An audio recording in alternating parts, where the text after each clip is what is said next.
నా యువ స్నేహితులారా, దేవుడు మనలోని ప్రతి ఒక్కరిలో ఒక స్నేహితుణ్ణి పుట్టించాడు. అతడు ఎప్పుడూ చెడు నుండి వారిస్తూ ఉంటాడు. మనం ఎప్పుడైనా చెడు చేయాలనుకుంటే హృదయం వేగంగా కొట్టుకోవటం ప్రారంభిస్తుంది. ఇది ప్రమాదానికి సంకేతం. శ్వాసించటం పెరిగిపోతుంది, కలవరపాటు ఉంటుంది. లోపల నుండి క్షణం క్షణం ఇలా వినిపిస్తూ ఉంటుంది, మీరీ పనిని చెయ్యకండి, ఇది మహాపాపకార్యం, దైవం దీన్ని ఇష్టపడడు, దీనివల్ల కుటుంబ మర్యాద మట్టిలో కలిసిపోతుంది, శాశ్వతంగా చెడు పేరు నిలిచిపోతుంది, కనీసం ఇప్పటికైనా దీని నుండి బయటపడండి అని. మన ఈ స్నేహితుని పేరే అంతరాత్మ. దైవం దీనికి మన సంరక్షణ కోసం పుట్టించాడు. చెడు నుండి వారించే స్నేహితుడే మనస్సాక్షి.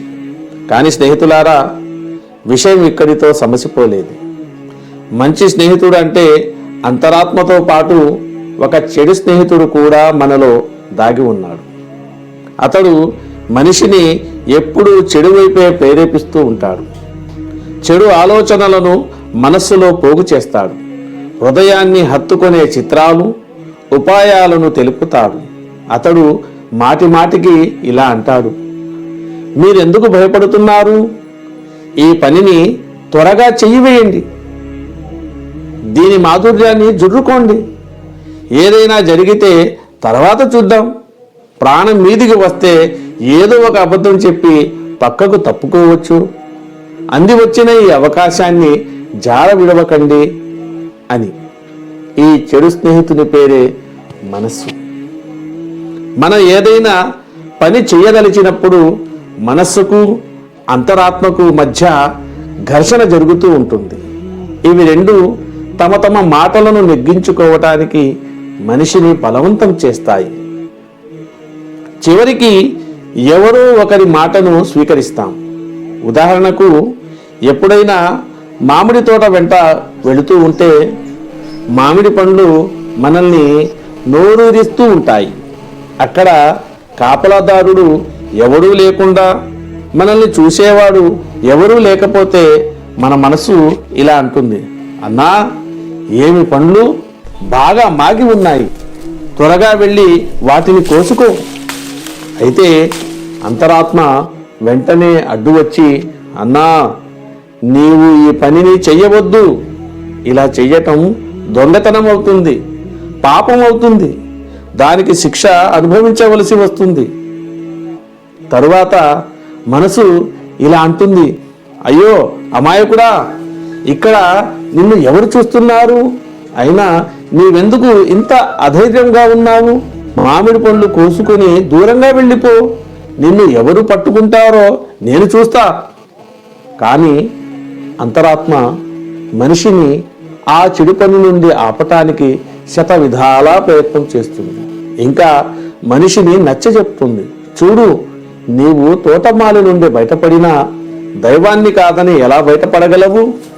ఆయన ఎల్లప్పుడూ నిన్ను చూస్తూనే ఉంటాడు. ఆయనకు తెలియకుండా ఏ విషయమూ లేదు. దొంగతనానికి శిక్ష తప్పకుండా ఇస్తాడు.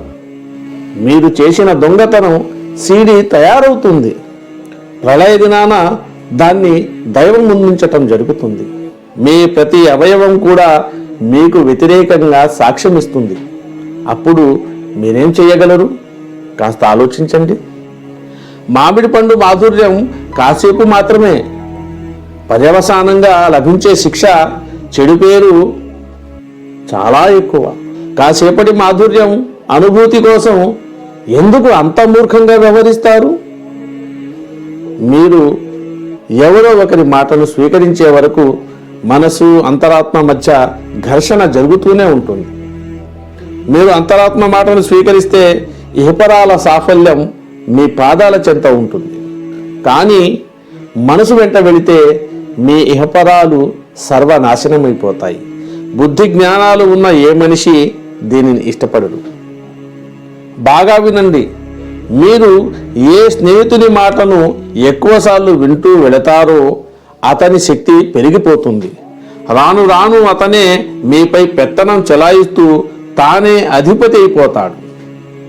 అంతరాత్మ మీ అధిపతి అయితే ఇహపరాల ఔన్నత్యం, సాఫల్యం మీ అదృష్టమైపోతుంది.